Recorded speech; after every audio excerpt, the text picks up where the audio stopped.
Hey, this is Eddie Olczyk. You're listening to Empty Betters with Nick, Mac, and Harrison.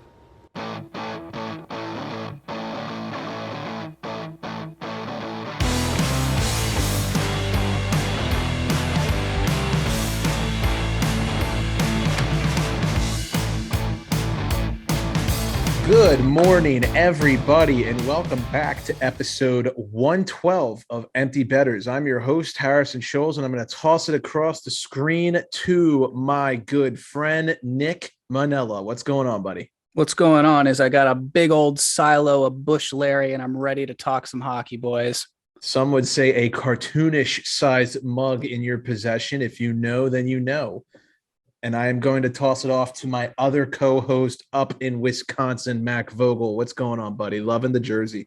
What's up? Thank you. Yeah, this one, it's pretty funny. I'm the only one on this podcast that did not go to Towson, but I'm rocking the Towson alum jersey right now. Nick, I can't see yours. It's the OV Dynamo Moscow one from Russia, and it's signed twice. By who? Putin. Who do you think? Ovi signed it twice? Yeah. Why'd you get it to sign twice? So I actually had it was like a friend of a friend who was like buddies with his parents. So he took it to the house. Ovi signs it once and was like, I don't like how that one came out. So he just signed it again. That's fucking awesome. That's pretty great. Cool. Yeah. Still signed twice though. Still got it twice. They don't ask how, they ask how many. Exactly. Well, we've been on 3 fucking Zoom calls at this point in the evening, so we're going to get rolling right into it. But before we do, we just want to let you know that you can use the discount code EB10 to get 10% off your merch on our store. Go to www.emptybetters.com and click on shop to take you to the store, or you can find it in our social media bios. We also want to let you know that our interview guest for this episode is Emily Morris. We just wrapped up an interview with her. She's a 2-time NCAA champion at the University of Wisconsin women's hockey in 2006 and 2007. Hell of an interview. Appreciate her coming on. That will be in the middle of the episode for you guys. Question of the day, a little trivia action in honor of Jaromir Jagr's 50th birthday today on February 15th. Fellas, I got some for you guys. In honor of Jags' 50th, I'm going to ask you a couple trivia questions. How many Rocket Richard trophies did Jagr win in the NHL, in his NHL career? 0. I'm going to say 5. The correct answer is 0. He never won a goal scoring title in his entire career, which is wild. Crazy.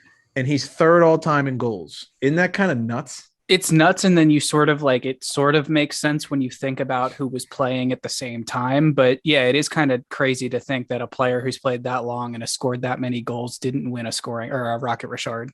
He came second 2 different times. I believe one was either both the late 90s or one was late 90s, one was early 2000. One of the years he had like 30 something. That makes sense. I think one year I read he had 64 and he still came in second. But I think Mr. Mario or Mr. Gretzky might have had a word about that. Fun fact, just while we're talking to those 3, from 1981 to the year 2000, which is a 20-season span, there were only 3 different Art Ross winners. Art Ross trophies awarded to the player with the most points at the end of the regular season. Those 3 players would go by the name of Jagr, Gretzky, and Mario. Absolutely nuts. That's a stat. That is crazy. Just 2 decades of dominance, pretty much. Yeah, Jesus. Yeah, which is insane. Here's my second trivia question to you guys. What jersey number did Jagr wear other than number 68 in his NHL career? Letter A, 6, option B, 8, option C, 86, or option D, none of the above? I'm going to say none of the above. I'm going to go with 86. The correct answer is D, none of the above. And fun fact, nobody in the NHL wore 68 before Jaromir Jagr, and I don't think anybody's worn it since he left. Am I wrong on that? I don't know. That's Mac, we did that count to 100 using NHL numbers, and I guarantee you someone said Jagr for 68. I can't think of anyone else. Yeah, I can't think of any others. So I know for a fact he was the first one to wear it. I just don't know if he's the last one, but I'm going to say the Penguins retired his number, correct? I believe so, yes. I'm sure somebody else has worn 68 for a small period of time at the very least, but I just can't think of anybody major right now. Yeah. It would have to be in the last 6 years, I think. So we'll see. Last thing, which is just insane to say this out loud, and I don't even know how this is possible, but he is in his 34th season of professional NHL hockey between NHL and Europe combined. So kind of nuts. 50 years old. Yeah, he said he wanted to play to 50, and I'll be damned if he didn't do it. But yeah, congrats to Yogs on 50 great years, and here's to many more. Don't know how much longer he's going to be playing, but he's got another fine. 50 in the tank. This guy's got it. Easy, yeah. Super Bowl recap. Are we doing a Super Bowl recap? Yeah, Yes, we had we the are. Super Bowl this past weekend. Got to talk about the big game. Football's over for the year. It's always so sad when you reach AFC, NFC championship weekend and you're like, wow, shit, there's 3 football games left in this season. It's just the worst. But I want to hear your guys' thoughts on the game. What did you do for the game? What was the menu? I saw, Mac, you had a stellar lineup of food and beer. Yeah, tell me about your Super Bowl experiences. So yeah, we had a good one here in Milwaukee. Me and my roommate, we hosted a little party with a lot of our close friends. There's probably about 15 or so of us here. But yeah, we had a lot of great stuff on the menu, food and drink wise. We did chili cheese dogs to start out, and then my buddy Jacob actually cooked up some incredible crispy chicken sandwiches, although he made them into sliders so that he could make more of them and that more people could have them. Fuck me up. But seriously, he probably made 30 of these little chicken sliders, and he hand breaded all the chicken. He handmade this honey hot sauce that's basically just Tabasco and honey with a couple other little secret ingredients, and just doused the chicken in that once it came out of the oven, and then put them on the little Hawaiian rolls, toothpick through it with a pickle in it. Boom, done. Amazing. Way better than Chick-fil-A or any restaurant grade chicken Sammy I've ever had. He killed it. Wow. And then at halftime, we had the Vogel family recipe nachos. When I was growing up, my dad always did this special thing where he takes bean dip and spreads it on each chip individually, and then sprinkles cheese on top of it all and puts it in the oven for 10 minutes. It's a super easy snack, but super good. So we did that for halftime. And then beers. We had a lot of Dos Equis, big variety pack of Sam Adams, a big variety pack of something else. I can't even remember what it was called, but they were all really cool cans, and it was all delicious. And then a lot of Miller Lite. So the food and drink was good. Thought the game was good. I'm glad the Rams won. Happy for Stafford. Happy for Darnold. Happy for Cooper Kupp. Bengals suck. Ravens are better forever. I don't care. Amen. Call, baby. That's my Super Bowl recap. Amen. I myself had a decent spread. Shout out to Layla. Excellent buffalo chicken dip per usual. Never misses on that. Wings. Gotta always have wings, in my opinion, at a Super Bowl party. That's an absolute must. Little mac and cheese action, I think. Can't remember. It was a long one. Basically was just tasting sour beers for the entire night because her entire family just loves to do taste testing. They go to the little Total Wine or Lighthouse Liquors in the Baltimore area. You can mix and match all the sours and get your own 4-pack. They love to do that kind of stuff. So it was a good time overall. Now the game, the important part. If you're the Cincinnati Bengals, you have zero. What's the word I'm looking for? I'm trying to be polite here. You have zero reason to complain about that Logan Wilson holding call in the fourth quarter after, was it T. Higgins? Face masked blatantly Jalen Ramsey on the opening touchdown of the second 12 half. seconds into the second half. And might I add, that play was a game changer. It changed the whole momentum of the game. I had a buddy who's not even a huge fan of either team, but he's a huge football fan and just loves the sport. And he was heated up for the rest of the game after that play, just being there's going to be an asterisk next to this one if the Bengals win. That's all I'm saying. After every play, he was this is just bullshit. Like he was back there just like pounding beers. I don't even want to watch anymore. Literally, and like it got to the point where everybody was like, "Oh, come on, give it up!" Like you're just miserable back there. But I was eating it up. I thought it was hilarious, and I was right there with him. Honestly, I thought it was total bullshit. I'm gonna say one thing. That was payback for the NFC Championship game. Rams Saints, the botch pass interference call. Yeah. Well, dude, I'm sorry, but you can't complain as a Bengals fan about that fourth quarter hold-in on 3rd and goal when you literally got a free touchdown to start the second half. The refs basically gave a touchdown to each team. If you really think about it, you lost the fucking game. I'm sorry. And maybe I'm being a little biased here because I can't stand the Bengals or Joe Burr. I can't stand that shit. Anybody who puts it on Twitter, it just drives me nuts. Joe Shiesty. No, none of that. Like you wear one gold Nike chain and all of a sudden it's Joe Burr. And I'm like, shut the fuck up. But anyways, it was a good game overall. I'm really happy for Aaron Donald. Obviously Stafford too. He suffered in Detroit a long time, and his wife and kids just look so happy in the stands. But Aaron Donald, especially, I think was the guy I was rooting for the most. In terms of betting that game, if you didn't have Rams over 3.5 sacks, I don't know what you were smoking. That was probably the easiest bet of the game. I think they tied the Super Bowl record with 7 for most sacks in a Super Bowl. Mac, you want to jump in? Oh, yeah. I had another really easy money bet. I saw this one online early morning on Super Bowl and jumped all over it. Over 5.5 rush yards for Stafford. I know he's really not a rushing QB, but that's one scramble, and that's exactly what it was. Third play of the game. One. Yep, hammered that one. Third play of the game, he had a little 7-yard scramble. Boom, done. Money in the bank. I also did a separate one where I parlayed that with Cooper Kupp anytime tutty and didn't have to sweat that one out at all either. So that was all. Yeah, so I had the sacks. I had a teaser of over 42.5 and Rams plus 1.5. That was obviously easy. I was sweating a little bit though, not gonna lie, near the end there. And then OBJ. I've never been a big OBJ guy, but for some reason this year I was like getting behind it. I was like, okay, I'm gonna root for him. Like he's been through a lot. He's been on a bunch of teams. He's getting up there in age now. I'm like, okay, I'll root for this. I had him for anytime tutty at plus 110, and then I had him for 2 tutties at plus 600.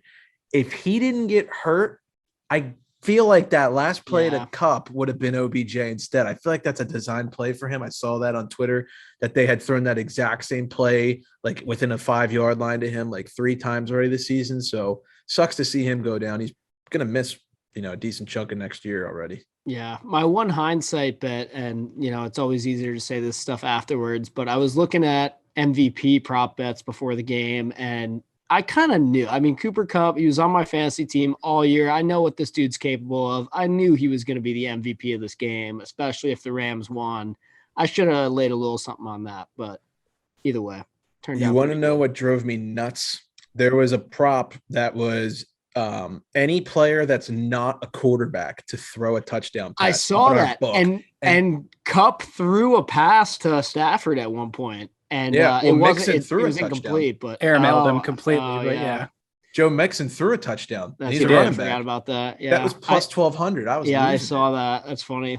I'd also like to. I know you shouted out Aaron Donald as someone that you wanted to win. I'd like to send a shout out to someone that I've actually met and had the pleasure of serving when I was in the restaurant industry. Eric Weddle comes out of retirement, former Raven, awesome guy.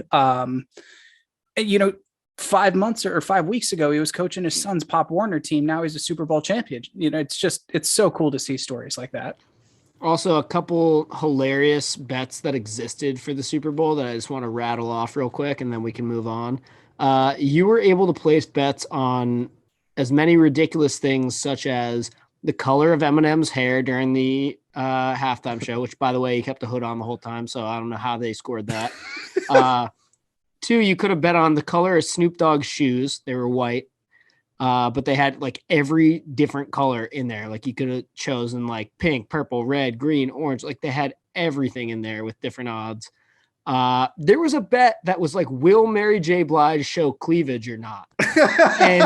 and me and my friend were looking at that, and it specifically said on there, bookkeeper's decision is final. And we're like, you know what?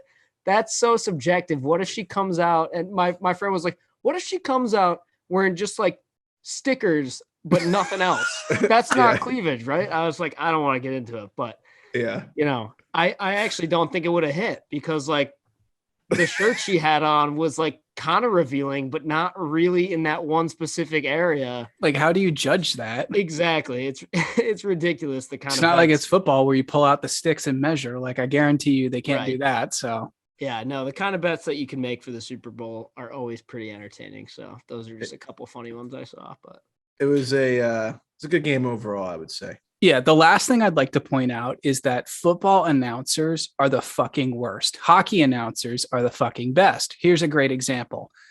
If a goalie has not let in a goal going into the third period, you will not hear anyone on the broadcast mention the word shutout, because they know that goalies are superstitious. Hockey players in general are very superstitious. They don't want to jinx him. McPherson comes out for his first kick for the Bengals, and the first thing out of Al Michaels' mouth is he's 12 for 12 in the playoffs and 4 for 4 in game-winning scenarios. I'm like, buddy, are you fucking kidding me? Like, just let the kid kick, and then you can say all of that. Yeah, say it afterwards, right? Right. Yeah, I agree with you. Quick question. Was that Michaels and Collinsworth last broadcast together? I don't know the answer to that, but people at my party were asking the same question as it was closing out. Because they had said like one last time, partner, and I didn't know if they meant for the season or for good. I mean, this I think is all speculate. Al Michaels was retiring, they would have done something. Yeah, I would think so. I don't know. I mean, with Tirico kind of up and coming there at NBC, I didn't know what their goal was, but I was just curious if either of you guys knew the answer to that. But we can move on and get into the hockey portion of the episode. But before we do, just want to let you know that this episode is brought to you by Brackish Life. If you're like us and grew up on the water and outdoors, then Brackish Life is perfect for you. They have a wide selection of gear from UV shirts to hoodies and hats. It's Real Bay apparel made by Real Bay people. Head to www.brackish.life today to check them out. A little salty, a little fresh. Brackish Life. Nick, before I give you the news, the biggest news of the day, my boy Sid scored. The Daytona 500 is this weekend. You're right. Oh yeah, no, we'll get into that in a little bit. Don't you worry about that. My boy Sid just scored his 500th career goal. Congratulations to my idol, childhood hero, whatever cheesy phrase you want to use. Nothing better than him getting his 500th against the Philadelphia Flyers, assisted by his wingman for the last 15 years of Getty Malkin. Just want to give a special congratulations to Sid. Good for you. Good for Future you. Guest of the podcast, hopefully. Could you imagine we get Crosby? I don't even know what I would do. I would have to tape you to a table to. You would have to have like an electric shock chair every time I want to ask a question. Drive over to his house pre-pod, tape him up. Drive back, set up his webcam. Neutral site. Like, I've got my buddy from the Secret Service coming in to do background checks on you, all that, just to make sure you don't like accidentally take him home. Sounds about right. That game's going on as we're recording right now, 2-1 Pens. Let's see how that ages. But Nick, I'm going to toss it off to you for the rest of the non-Penguins bias news. Yeah, absolutely. So first thing I want to start with, we've got a couple women's hockey things to get to. Cami Granato, we were actually just talking about her with Emily, as you guys will hear in a little bit, is being named the assistant GM of the Vancouver Canucks. So if you don't know who Cami Granato is, please, move out of that rock you're living under. But, she's currently a member of the U.S. International and Hockey Hall of Fames. Olympic gold 98 in Nagano, silver 02 in Salt Lake City, World Championship gold 05 in Sweden, 8 silver medals in the World Championships. She had been previously working as a scout for the Seattle Kraken this season. And fun fact, she's married to former NHL star and current Between the Glass legend, Ray Ferraro. Very cool, and big congratulations to her.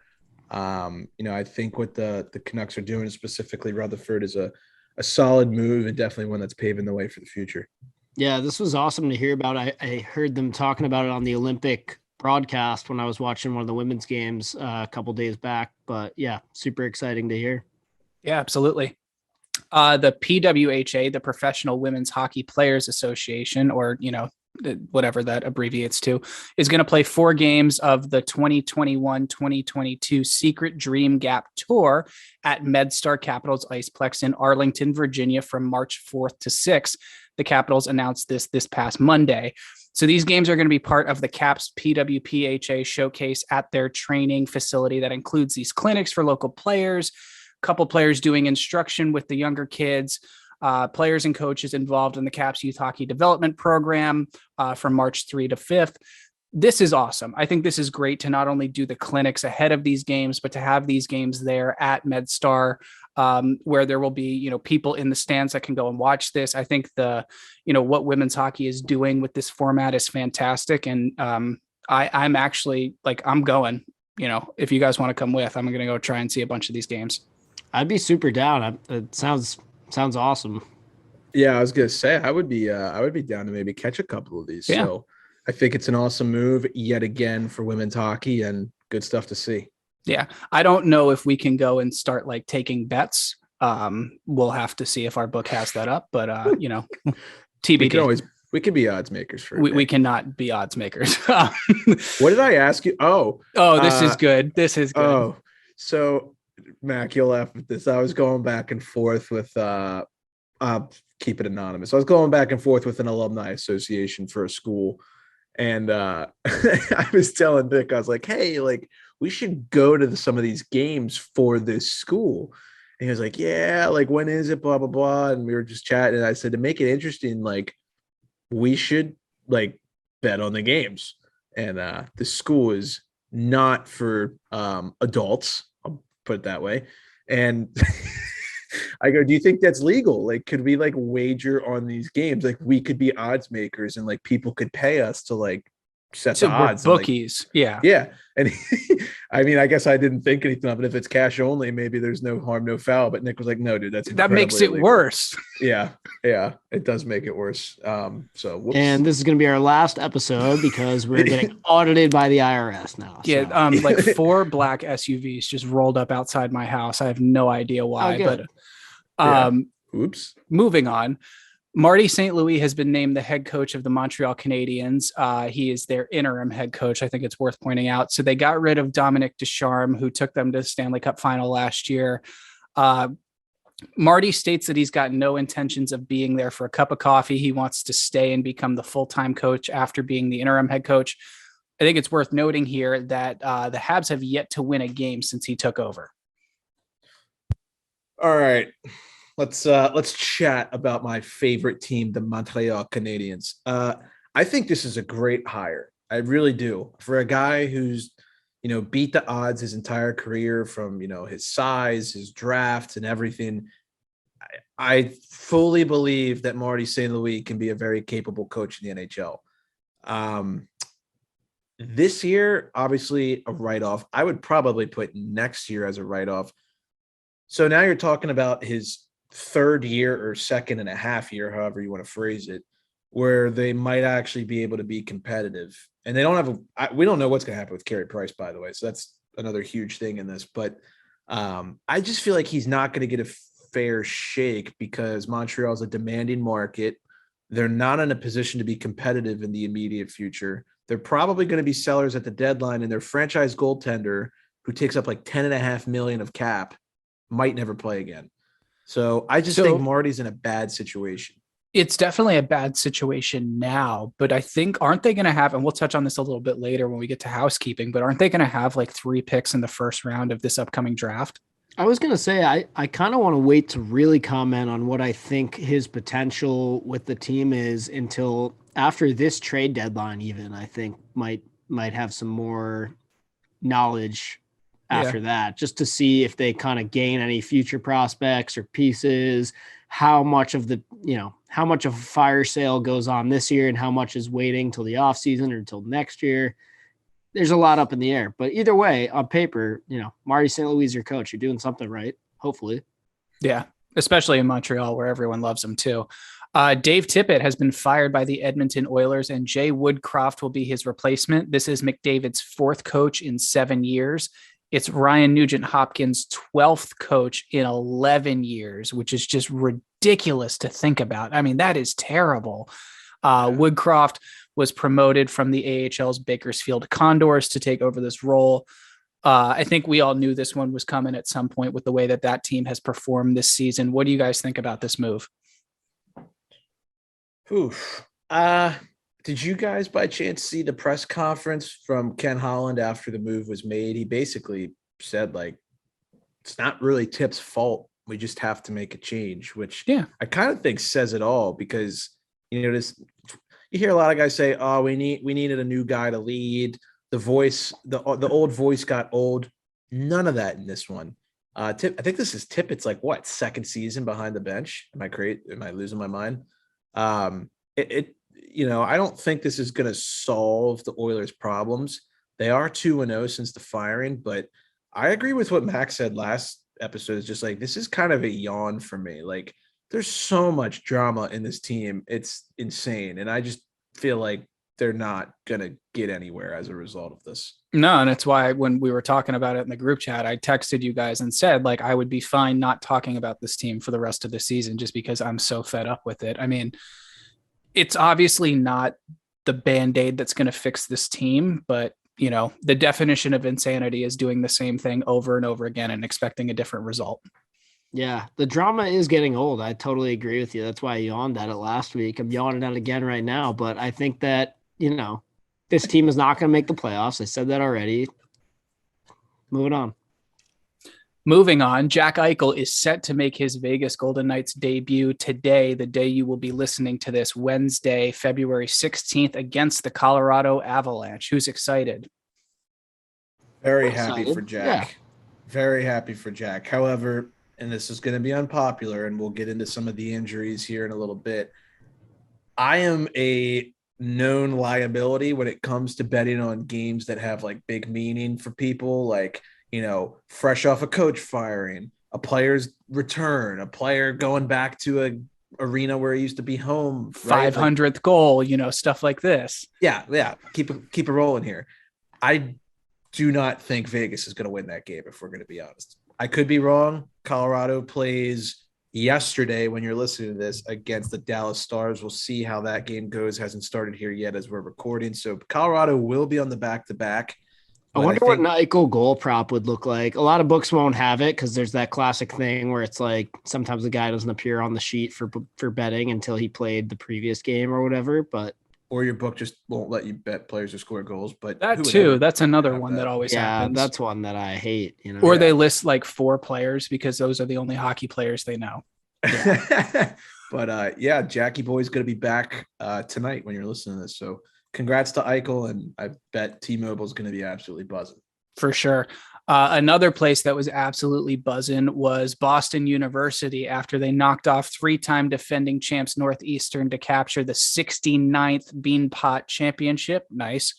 Dylan Peterson scored with just under 3 minutes remaining to give the Terriers a 1-0 win. That's their first win since 2015. And I want to point out something. That's the longest drought that any of the 4 teams that compete in that tournament has ever had. Pretty wild. Also pretty impressive. Shows you the parity that is in that tournament year to year. So yeah, saw a couple highlights of that. Looked incredible. Looked awesome. I can't think of anything better than that tournament, to be honest with you. Absolutely. It's one of the most electric college sports atmospheres you will ever see. From one Boston star to another, let's talk about Brad Marchand, a fan favorite on this podcast. I know Aunt Vicky is, getting warmed up for this one because we all know what she thinks about Marshy, but he suspended 6 games for high-sticking Penguins goaltender Tristan Jarry last week. Harry, I'm going to you first. All right. So I had a lot of people hitting me up right as this happened. Like, what the fuck? Like, how does no one jump him? What's wrong with your team? Blah, blah, blah. And at first I was like, okay, we were winning the game. There was like 21 seconds left. Nobody wants to take a penalty. It was Crosby, Russ, Gensel, Letang, and I think it might've been Dumoulin out there. So none of the guys you want in the box. Granted, we were up by 2 with 20 seconds left, so it should be in the bag. At the time, I was like, no, I'm fine. Like, it wasn't really that. Like, he's just being annoying. There's no need to beat the shit out of him. And then the highlight kept happening. And then I kept getting angrier and angrier and angrier. And my blood started to boil. And everybody was like, no, the Penguins should have beat him up, blah, blah, blah. And now I'm going to say that it is blasphemous that we didn't have anybody even fucking push him. I mean, maybe not drop the gloves, but at least give him a face wash or stick him in the balls or something. Like, God, it kind of pissed me off. And one of those two. You don't fuck with someone's goaltender like that. I think it's worth mentioning here. Marchand passed Chris Pronger for the most suspensions in NHL history with this. He's now up to 8 suspensions in his career all time.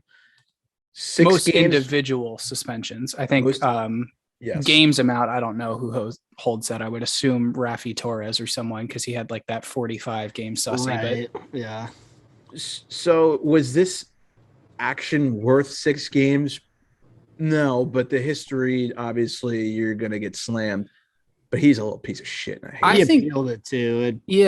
I think it drop was like worth 4 or 6 something. games. You think? I think, I said, like, when I was talking with my dad about this, and it was right before the PTI guys started to talk about it, which was just so entertaining as always. I was like, it has to be 5 or more, I think, because he punched the goalie in the back of the head while Jari's not looking at him, kneeling down, like. That's not what he got suspended for, though. No, and then the swinging of the stick is the one that I think really did it. I think if he had just punched him, probably not. But the swinging of the stick is what does it. I don't know. I mean, in terms of the Penguins going after him, the guy makes a living. All I'll say about it is the guy makes a living of getting you mad, and then you hit him, and then you're in the box. That's very fair. And I think it's the fact there was 20 seconds left in the game and they were up by 2 where people were like, what the fuck do you have to lose? Yeah. But you never know, I guess. I don't know. Mac, what do you think? Well, I also think that, like, had this been something that happened in, like, the middle of the crease, a bunch of players are around, and, like, Jari gave a jab back to him or something, we're looking at maybe even no suspension, a couple penalties to each team, whatever. But the fact that he just, like, kind of came out of nowhere, clocks him on the head blindside, later swings a stick at it. Like, I don't know what this dude ate for breakfast that day, but even for Marchand, like, I was kind of like, what the fuck is wrong with you? Like the dude's been in the NHL for however long now, and you can't figure out how to carry yourself at that point. Like, it's embarrassing, honestly. Like, if I'm the Bruins or like a Bruins fan, I don't know how to fucking defend this guy at this point. It's like, yeah, there's Jack nothing Edwards does. say. Yeah. Oh my God. Did you hear the commentary of that? I can't even listen to it anymore. I've told you guys, if I watch Bruins games, it's on mute, like You got to choose the other broadcast. absolutely. It was as biased as you could possibly imagine. Oh my God. It's like, are we watching the same thing, dude? Like like knowing him, he would have been like, oh man, Jari just skated into the back of Marchand's fist. Like, right. It was kind of like that, to be honest. Yeah. Anyways, moving on. Wild forward Marcus Foligno has been suspended for 2 games for kneeing Adam Lowry of the Winnipeg Jets. Wild game. Not sure if you guys caught that one. Like 2 fights going on at the same time. Just complete gong show. Saw the fights, did not, to be honest, didn't see the incident, but definitely saw the fights. That one kind of made its rounds on the internet. It's worth it. I mean, Foligno does play on the edge. We all know that, but in a knee on knee situation, we saw this with Orlov. It's just, I think it's just the nature of the beast. Yeah. The Yotes. That thing we talked about last week, their new home for the next 3 years is going to be Arizona State University. So the team awaits for approval on their new proposed arena in Tempe. And as we mentioned a few episodes ago, this facility is going to have 5,000 seats, making it without a doubt the most bizarre, consistent NHL venue we have ever seen. And it's also going to be the smallest in NHL history. I saw there was a video that went around of them doing construction in the rink, and it's like it's pretty small looking, it's vacant. And Noah Hockey Stick Emoji he retweeted the video, and he wrote, I think the coffee aisle in Costco is bigger than this arena. And I fucking lost it. Best page on Twitter for me, honestly. That's awesome. But yeah, it's definitely going to be a weird one. There's been a lot of good tweets about it, actually. Like, there was somebody who tweeted a picture of like the this tiny little, like, it's basically like a puddle that froze over like in the wintertime, and it was like a look at like the Coyotes' new rink or whatever. Like, people are like getting smaller and smaller things to be like, this is basically where they're going to be playing next year. Ready for this? Oh God. What? Somehow, so the Yotes are going to play in an arena with 5,000 seats. 13 CHL teams will average higher attendance numbers than the Arizona Coyotes. Oh my God. That's average attendance numbers. Shit. Oh my God. Yeah, man. Listen. But they got to be close to that already, right? Like, you would think. Yeah. Yeah. No, I and that's mean, the sad part. Yeah. I don't know how to feel about this. Is it embarrassing? Yeah, it's a little embarrassing. It's the National Hockey League, and you're going to be sharing a rink with ASU. But is it also going to be kind of sick? It's just going to be kind of sick. This tiny little dump of an arena. Like, think about how like, if you've ever been to a game at Nassau Coliseum, like in Long Island, where the Islanders played for forever.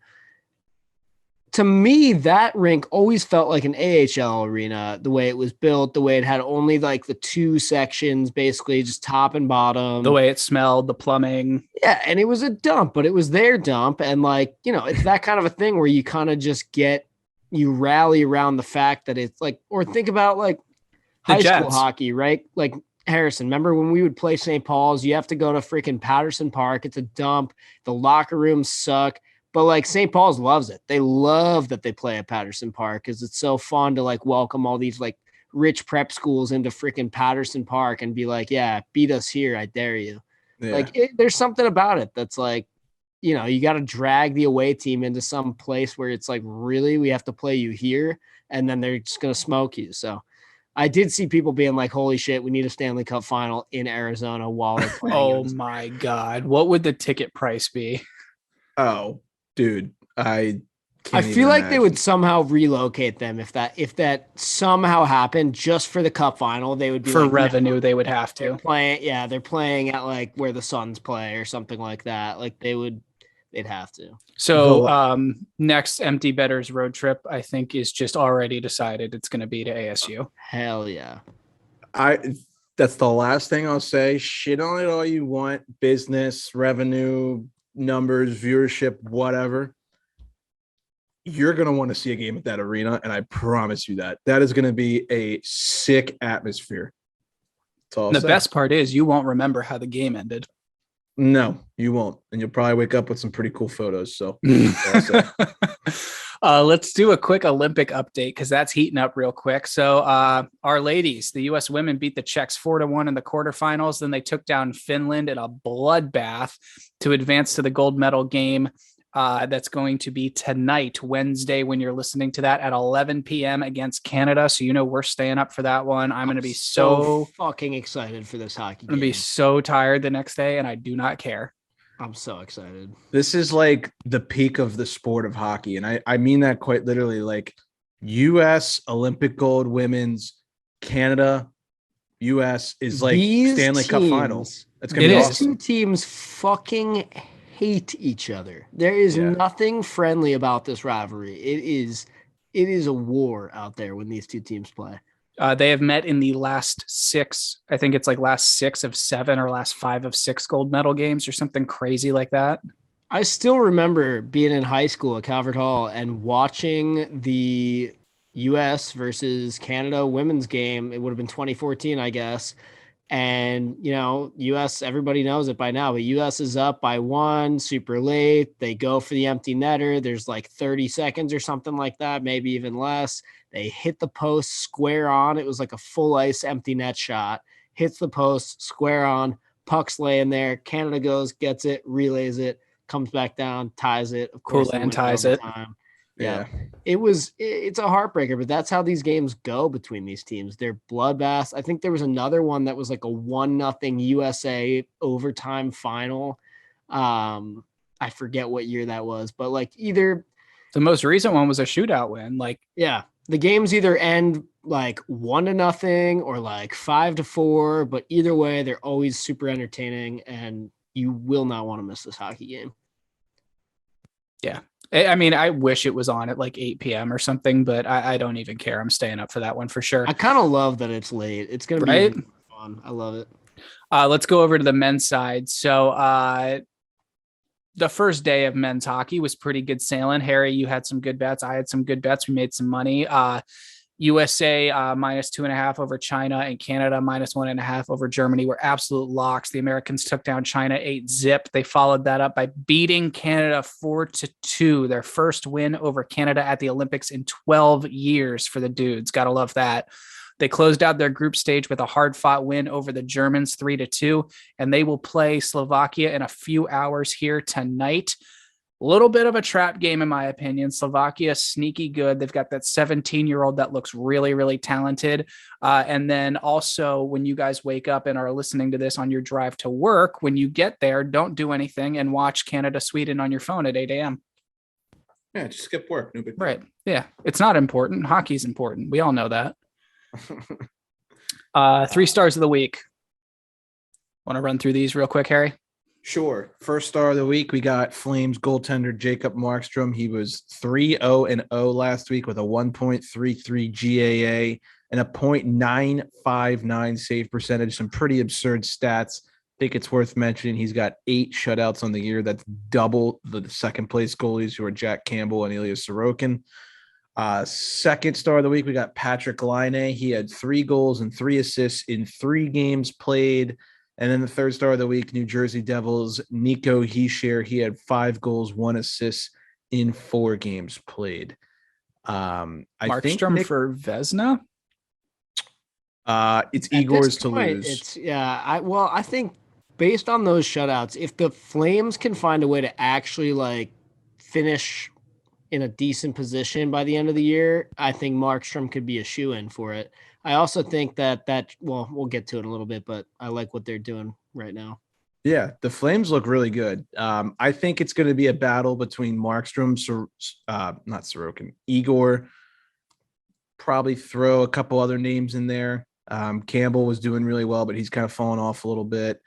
Jari's still doing pretty well. So Saros for a little while, but they're struggling right now too. So we'll see. Yeah.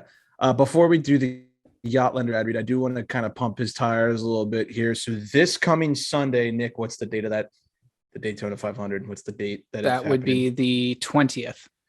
On this Sunday, February 20th, Yachtlander somehow persuaded the fine folks at Don't Know Tavern, where we had our season opener watch party for the Washington Capitals. He convinced the bar to have a Daytona 500 day drink, and he actually got drink specials to go on for the event. So I want to use this platform that has so many listeners on it to pump his tires a little bit. Show up Sunday if you're in the Baltimore, Fed Hill area.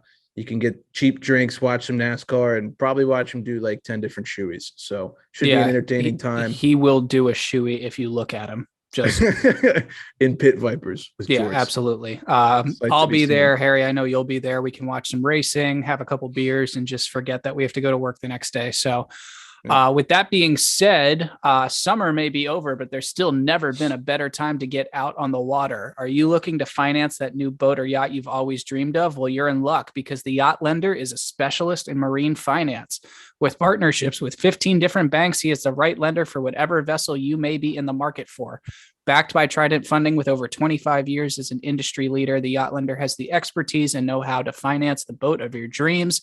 Don't wait. Apply today at yachtlender.com or check him out on Instagram at yachtlender to see others who have already gotten out on the water.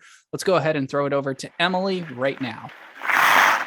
All right, everyone. Well, it's now our pleasure to welcome on Miss Emily Morris, former Wisconsin Badger, 2-time NCAA champion. What's up? How's it going? Wow. Haven't been introduced like that in a while. It's good. How are you? Good. We're good. So, we like to do this with all of our guests, but why don't you just tell us a little bit about, yourself, where you came from and how you got into hockey in the first place? So I like to jokingly tell everyone that I didn't really have a choice. So growing up, my dad was collegiate hockey coach at the Division I level, and then not quickly, 15 years later, ended up in the pro game. And also, I grew up in very northern New York, like on the Canadian border in a small town. So I'm a quarter Canadian.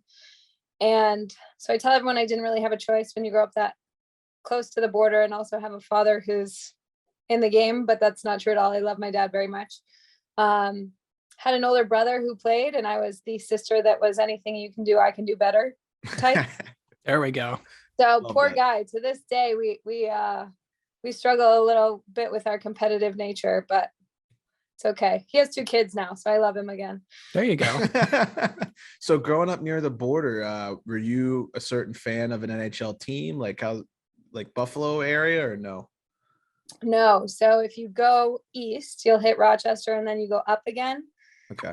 you'll hit my little small town. So more like Les Habitants. Okay. Yes. So the Rocket Richard was my dad's favorite player growing up. So I guess I could say that ipso facto through him. We cheered for them as a family, but then, we really followed his coaching from one team to the next, and all the teams he played for, we kind of bled those colors. So right, wrong, or indifferent, burned us in the ass a couple of times, but that's What can you do, right? You ride and die with the family. what can you do? That's the game. So who was your favorite Hab growing up then? Oh, see, I liked the Rangers because I loved Adam Graves. Okay. I had such a crush on him. And Brian Leach. I'm not really sure like where it came from, but those were kind of the guys that I followed the most. They were the handsome ones. Or so my childhood brain thought. Yeah. Mac, I think you had a question. I think we interrupted Yeah, you. I was just gonna ask, kind of fast forwarding a bit, what you thought of Wisconsin. I'm not sure if you've tuned in before, but I live in Milwaukee currently. I went to Marquette, so not the biggest Badgers fan, but I can put it aside for That's okay. But I am curious just kind of what you thought of the school, what your experience was like there. It is one of my favorite chapters, without a doubt. Madtown is an incredibly special place.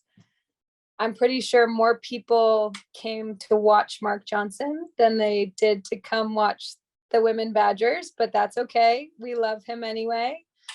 It was just a magical experience, really. And I don't mean to sound cheesy when I say that, but my first year, the program was just starting to earn some ground, and we made it to our first NCAA tournament. And then my sophomore year, I think we lost maybe 2 games or maybe 1 game. Our record was insane. And that's the first year that we won. So 2006,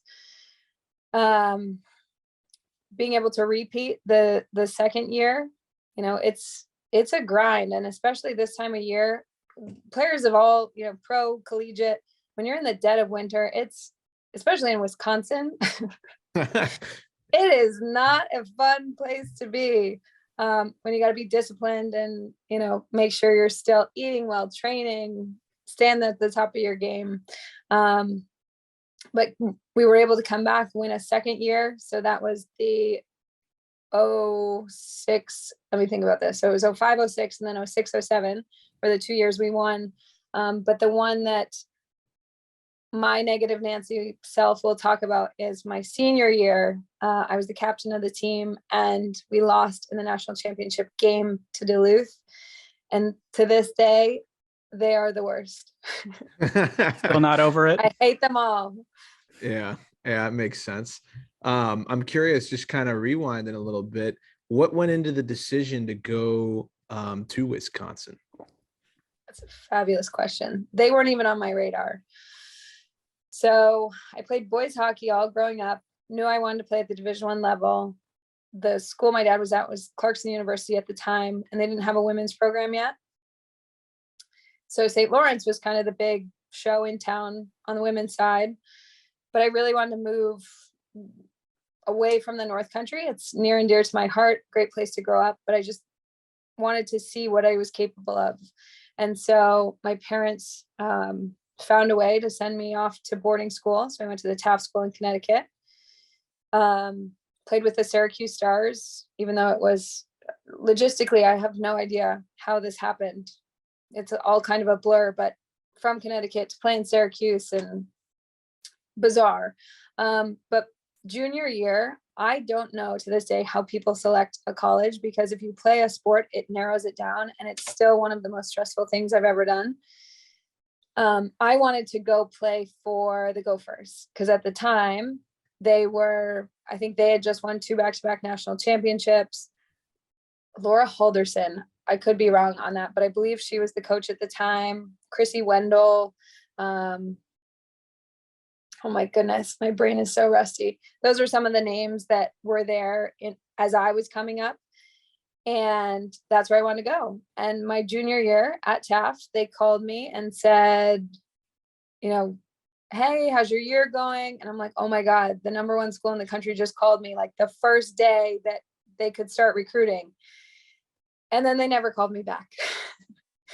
And so I was devastated. I got a couple offers from other places to come do official visits. So I did an official visit at Boston College. It was great. The girls were awesome. I made the mistake of going to Wisconsin next. So Boston College was great. Very typical official visit from what I knew from my dad and his guys at Clarkson. But Wisconsin flew me out. They took me to a football game. They took me to a men's hockey game. They took me to a women's game. We ate at the Chop House. We stayed at this gorgeous hotel. Yep. I was like, are you kidding me? Where do I sign? Women's hockey? Yeah, where's the dotted line? You got wined and dined by the Wisconsin Nice. I did. I got wined and dined by the Wisconsin Nice. And I went home and I canceled my visit to Princeton, which to this day, I'm like, could I be further along in life with a degree from Princeton? Maybe. 2 But would I be ships, sitting Ivy with you League, all? Yeah. I wouldn't have this story to tell you all. So There you go. Yeah. That's I guess, you hear about the visits and sometimes that's all it takes. And Madison's also a beautiful place too. So it is a very special city. I'm not allowed to go back there because I turn into my 18-year-old self. There's nothing wrong. Not with a good look. There's nothing wrong with that. It's Not those a good football look. games. They'll do it to you, right? They really do. That's an ass kicking. That's a sport in and of itself, being a Wisconsin Badger football fan. Oh yeah. Yeah. Yeah. What led to, you're a defenseman, if I'm not mistaken, correct? I was, yeah. Was that just how it started, or did anyone have any influence on that decision? So I have I'll tell you 2 things. So in Messina, New York, my family was very close with the Bogosian family. So the Bogosian family name that you might recognize is Zachary Bogosian, who plays for the Tampa Bay Lightning. Heard of him. So the Bogosian boys and the Morris kids, there's 4 of us and 3 of them. And we just so happened to go like this. So they're old, our oldest, their oldest, me, their middle, my sister, their youngest, my brother. And so Ike and Vicky Bogosian are like second parents to me. And the boys were like brothers. And so the Bogosians always had a rink in their backyard. And we had some bloody battles, it got a little rough sometimes. Someone was always either bleeding or crying. And in that process, Zachary was the baby. And my parents made us all take basic skating. At the time, it was just figure skating, but the hockey players did it too. So we were all pretty good skaters. And I just remember like working with him to skate backwards. So I like to think my claim to fame is that I taught Zachary skate backwards. But then I was playing squirt hockey with his older brother, Aaron, and Aaron was really, really fast. And I was never the fastest. I was never the strongest, best, none of those things. But I could skate really well. And so on my squirt hockey team, they put me on defense because I could keep up with the fast kids going backwards. And that was kind of it. That's pretty darn cool. So you Yeah. taught Zach Bogosian how to skate. I don't know if he tells that story, but I certainly do. We'll tell that story. Yeah. It didn't end up too bad for him either. Just fresh off a cup win. He's doing okay for sure. Yeah. So he brought the cup home to New York, so we got Very to celebrate with That's him. awesome. It was awesome. I want to go back a little bit to a name you mentioned about when you got to Wisconsin.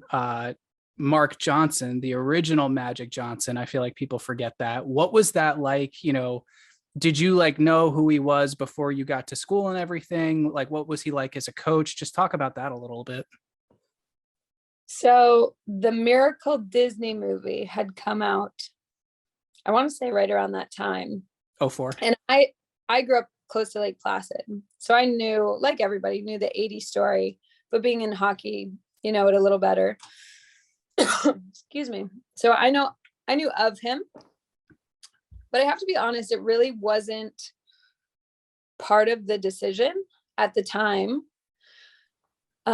His story was a little unique. He missed out on getting the men's job. So Mike Eves at the time and Mark, who were teammates at Wisconsin, were both vying for the head men's position. I couldn't tell you the politics of who got which job, but rumors were spread that Mark was upset that he didn't get the men's job and that he was given the women. That to me was never the case. So the coolest thing about Mark is I think it takes a very unique man to effectively coach women, and that's nothing against men. That's nothing against men, but he never treated us like anything but hockey players.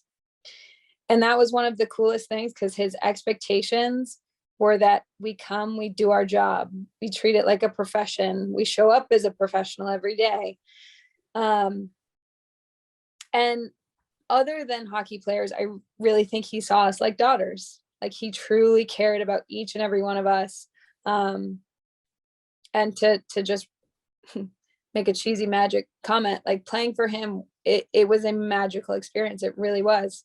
I feel incredibly fortunate that I got the opportunity to play for a guy that will go down as probably one of the winningest coaches, certainly has the most national championships at this point in the women's game. So. Did he still have the wheels? I'm sorry? Did he still have the wheels? I know he could flat out fly in his day. Oh my goodness. He made us look silly. He would jump into our drills sometimes.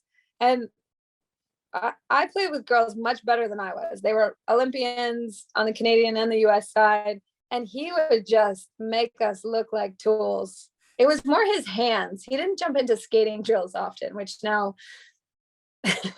makes sense. But his hands he would turn us into pretzels. That's awesome. You mentioned earlier about you were the captain your senior year, and I'm curious kind of what that experience was like, and if you had any sort of specific captain duties, like were you in charge of music in the locker room or anything specific like that? Oh my goodness, my teammates would never let that happen. So specific duties.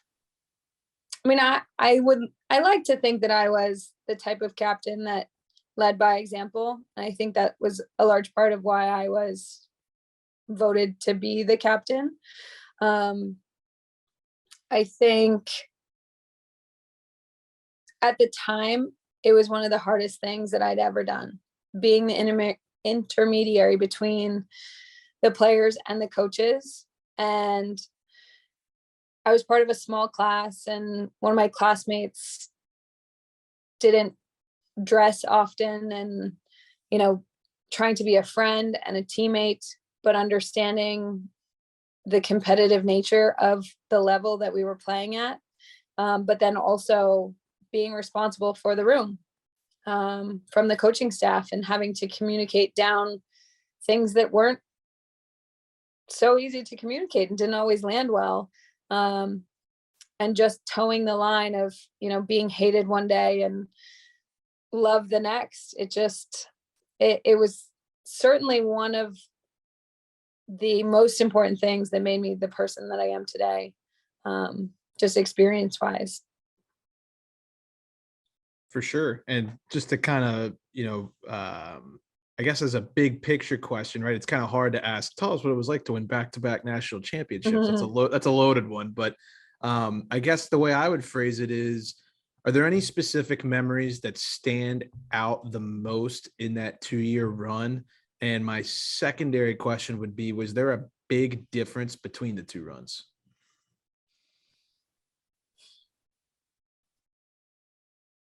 So I'm thinking too much. Ask me the first question again. Just like, try to describe like any specific memories that stand out. Like maybe there was a playoff when we were like, oh crap, like we're going to do this thing, or, maybe a moment where you realized like, this is going to happen. So I think one of the coolest things about being a part of a winning team, both in season and then consecutive seasons, is winning is a talent. So once you learn how to win, your confidence grows and the momentum, the ability to win more games becomes easier and easier. At the same time, it is harder because you grow the natural target on your back to be the team to beat. But it's hard to put into words the feeling you get if you're down in a game, but you still know you're going to win. It's a collective mindset that I have yet to find in any other environment.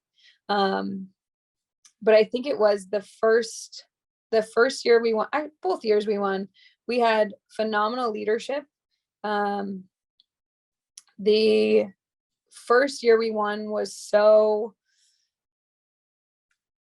epic for the school because the men and the women won. And so Madison was just an electric city. Not that it's not usually, but even more so, having the two teams win. Unfortunately, that year I had shoulder surgery right after the season. So I got like 2 days to party. And then my mom came and took me to the hospital. But that's beside the point. The second year we lost, trying to think how many, we lost a small class. And so a lot of the team was intact. And so we were able to continue with that. It wasn't win or die, but losing just was never an option. Yeah, and so you expected to win, kind of, right? You expected to win. So every time you stepped on the ice, you knew everyone was going to bring your best, but in a way that made us be better. The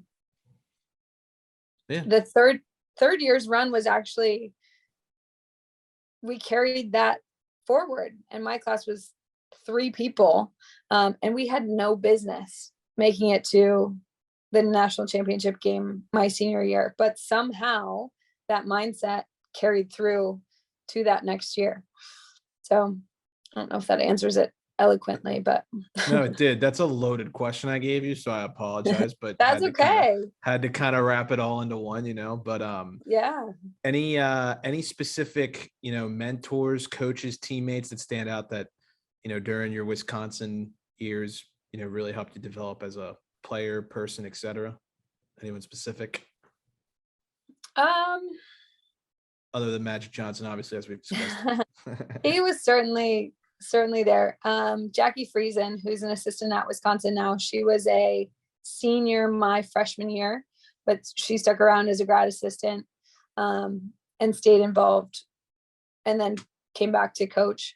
Her work ethic was just unbelievable. She was from Regina, Saskatchewan, I think. I'd have to double check that, but she just came with this like workhorse mentality, and that made me, as a 5'5" defenseman, where everyone else on the ice was 5'10" and above, really motivated me to get my shit together.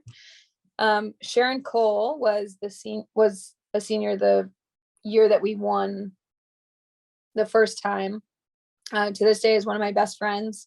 And she really found the balance of the student athlete. She was top of her class. She's a big time pharmacist in Madison now. And had more my style of play was more like, we can not have as much talent if we have the right attitude. Not that Sharon wasn't also talented, but her work ethic just really proved to me the type of work I had to put in order to perform day in and day out and keep up with the big girls. Speaking of some of the names that you played with, two of the ones that have always stood out to me would be Megan Duggan and Hillary Knight. Could you talk about what it was like to, play with them and experience them in practice?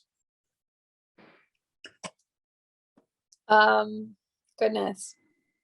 So Megan and I, while we don't talk every day, still is one of my best friends. She has 2 kids now.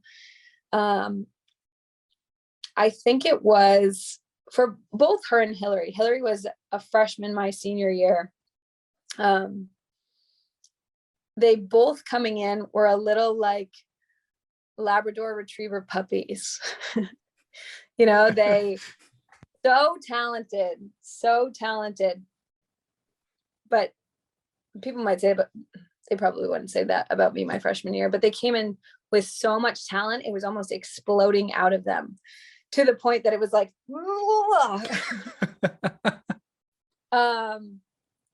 but I mean, they came in as freshmen, stronger than most of the people on the team. Their dedication to the game then and now, to earn equality and, not allow what everybody has to say about, well, it's not as fast, they can't hit, why would we pay women what we pay men? They don't draw the same crowds. They let that just slide off their back, and they continued to fight the good fight, still do now. And I think, as they matured at Wisconsin and that Labrador puppy grew into, the loyal guard dog with talent, not just a big body, but they were able to refine their skills. It was incredible to watch. Sometimes you just know. And as much as I wanted to be that, it just was never in the cards for me. That level of skill, that level of talent, the ability to get that strong, just wasn't my future. And I'm so proud, Hillary's there now. So proud of Megs with, being a mom and climbing the ranks on the men's side with the Devils. Like, it's really special for me to call them, teammates, but also friends. Yeah, definitely. I mean, anyone that says that you guys don't hit did not watch that USA Finland game the other day, because those girls were absolutely running each other over.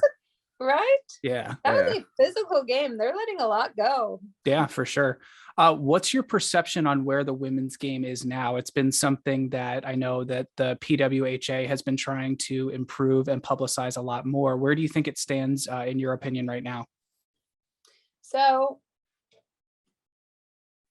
I think, and it might be my opinion with all women's sports, and this is not my idea.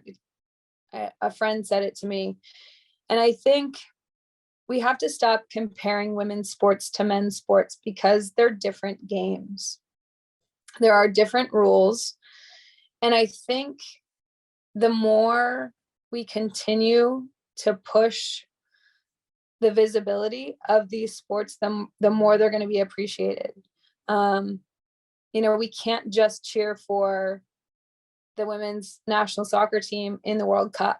We have to continue to highlight professional women's soccer, put athletes in commercials other than Olympic years.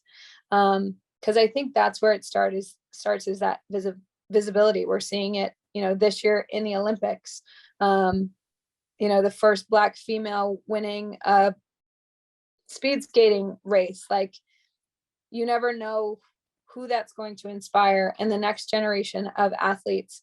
But until you see people that look like you more often on big stages, I think they're going to struggle. We're going to struggle. Excuse me.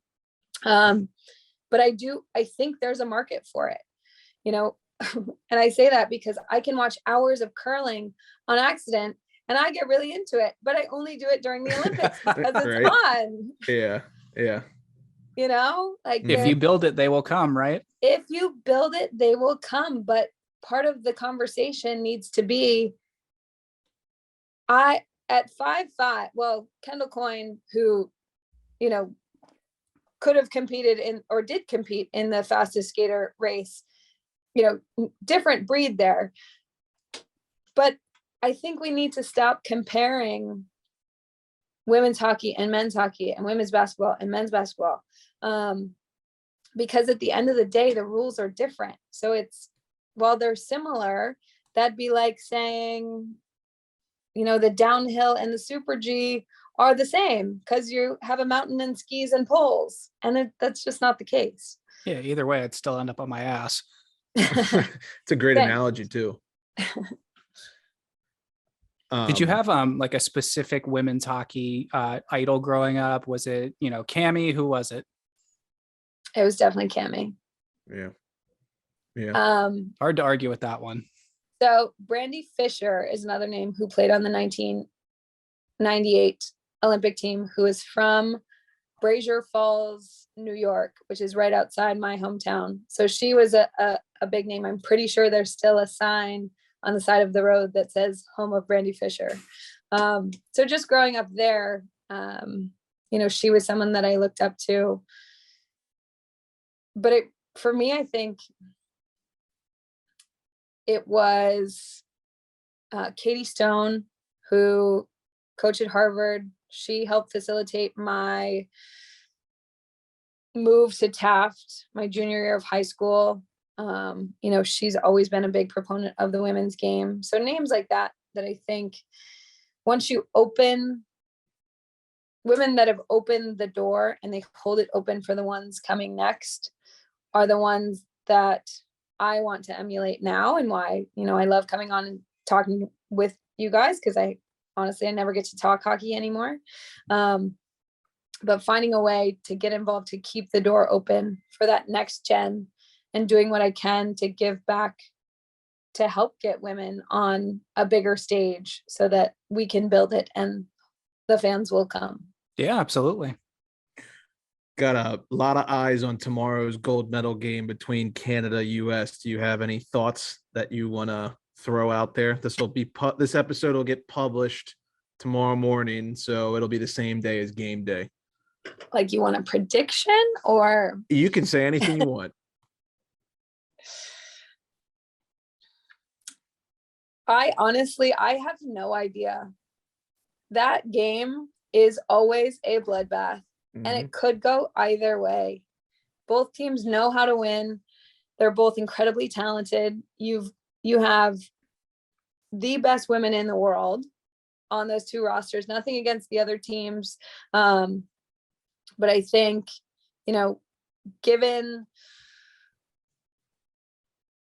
the location in North America, I think colleges are now bringing in international athletes to play, and games are growing all over. But I think you're looking at the best of the best on both sides. And I'm going to cheer for the US. I'm going to cheer for the US for sure. Good answer. But it's like old school Clarkson versus St. Lawrence. It didn't matter who. It's almost like there's three people in the game. So there's the US, there's Canada, and then there's the rivalry, right? So everyone's at the top of their game, and it's going to be a bloodbath. I'm excited to watch. I mean, you think back over the last 25 years, this has to be one of, if not the best rivalries in all of sports. It's pretty impressive. It's pretty impressive. I have to say it. I hope there will be a lot of eyes. That's all I have to say. A lot of eyes that, if you want an exhibition to see women's hockey on the biggest stage, tomorrow is the game to watch. So I will make you make a score prediction now, since we've gotten to this point. Score prediction. Damn it. We like to bet around these parts. So if you got a score prediction, we're all ears. God.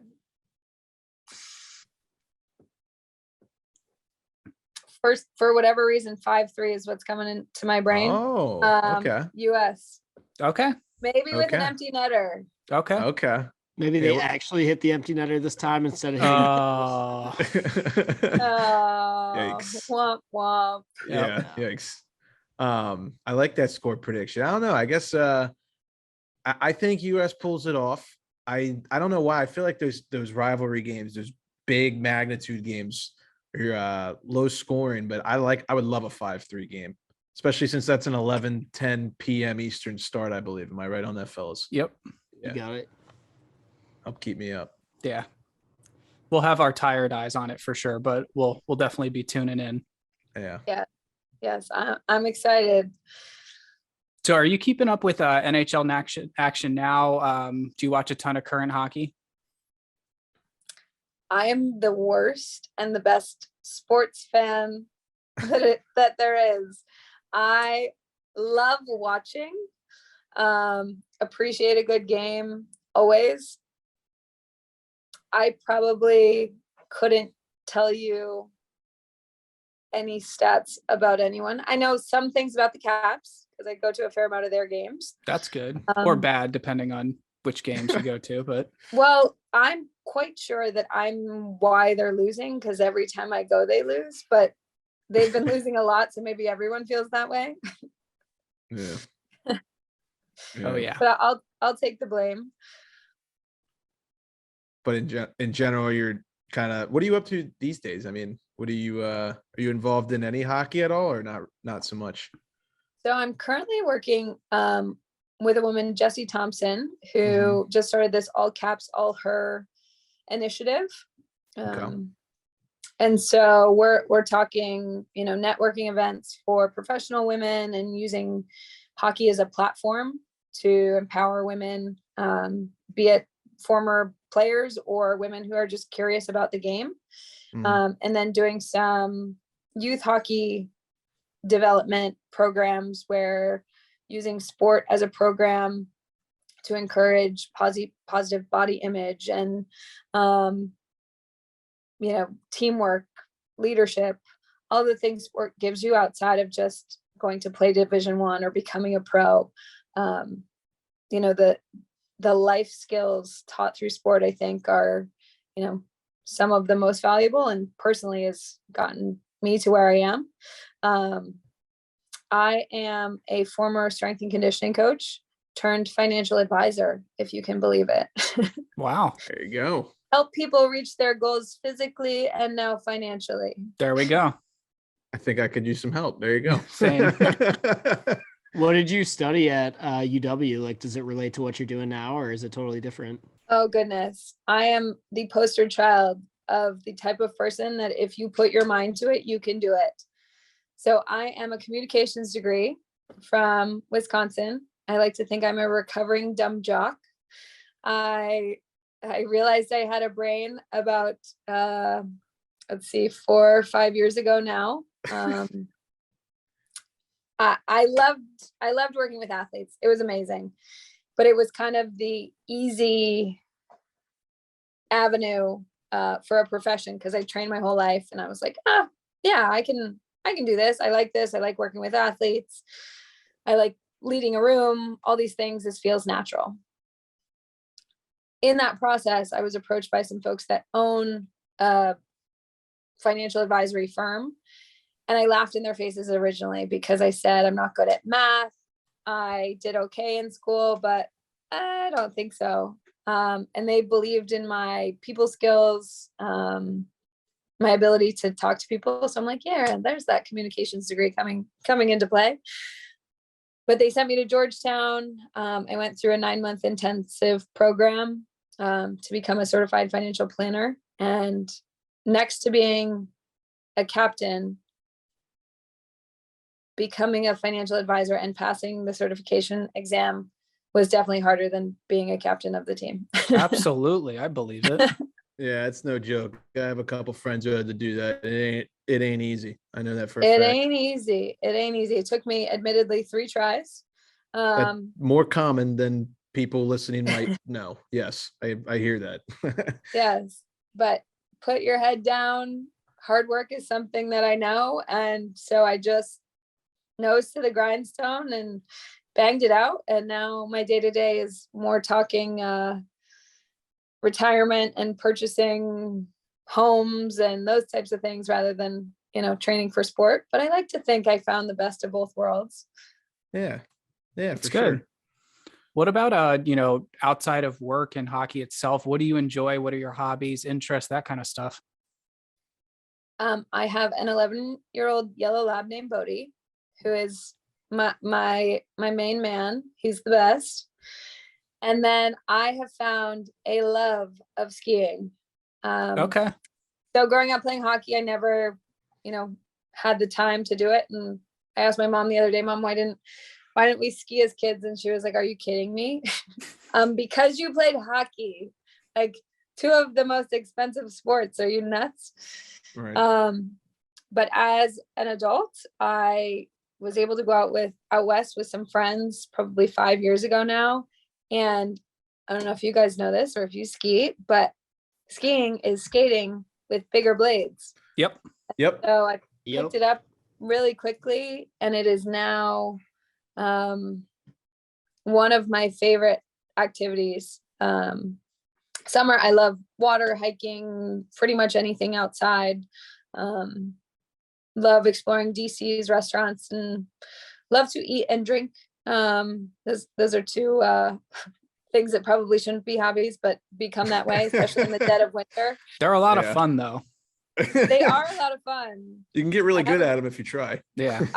I would say COVID plus winter has made me quite good at both. Yeah. But those are the main ones. Yeah. Very cool. It was awesome chatting with you. We appreciate you coming on.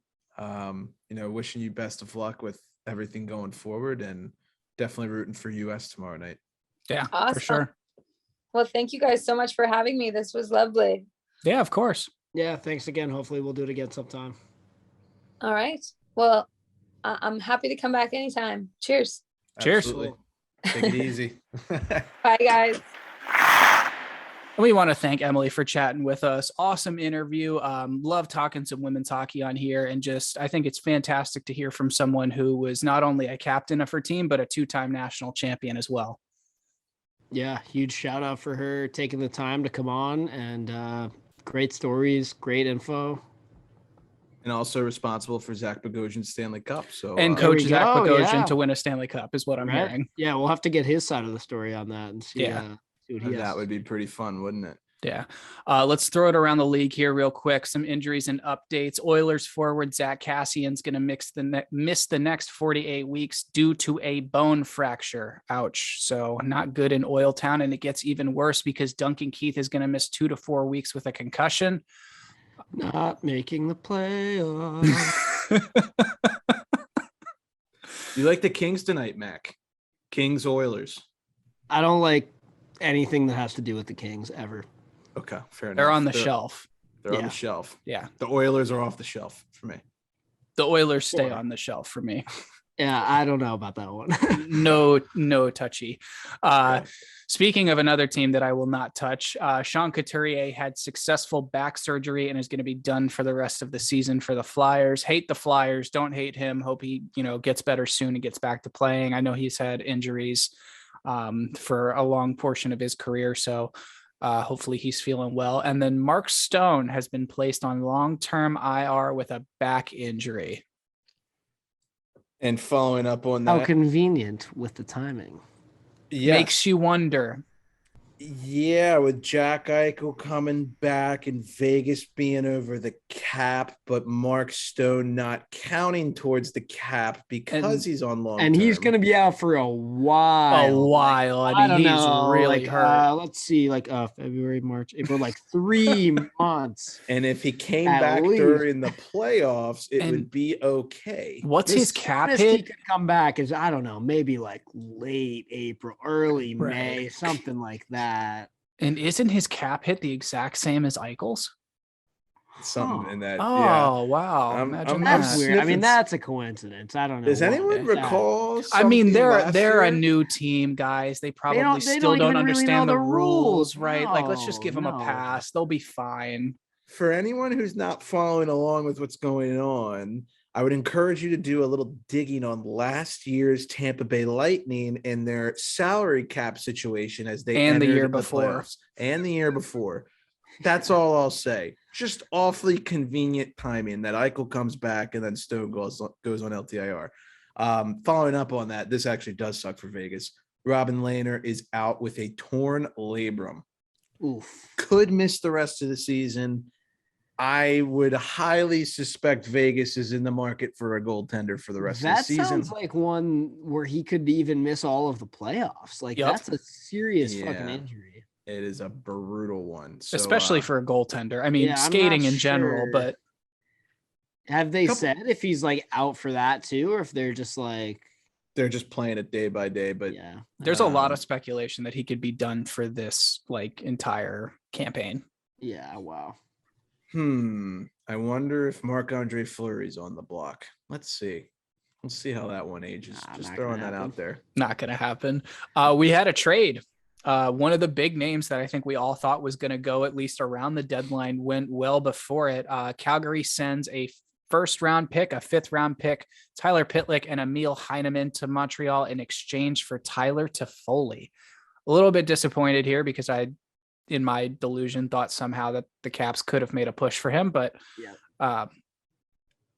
what do you guys think? I love this trade. We've been talking a lot about Toffoli recently. I was mentioning he's not having a great year, but it's because he's on a bad team and all that too. So it'll be interesting to see what bringing him over to Calgary does. At this point, this dude's just doing this to collect all the different jerseys in the NHL, right? He's played Seriously. for Montreal, Calgary now, played for Vancouver briefly. Where did LA. he start? Oh yeah, LA. But where did he start out before all that? Wasn't he no, LA, I guess is where he started, Yeah. right? Yeah. Okay. Well, he's racking them up quickly. It's been 4 teams in 4 years or 5 years or something like that. But Yeah, I mean, if Calgary can find a way to just, and this has been their problem for the last 10 years, but just stay consistent, look out. yeah.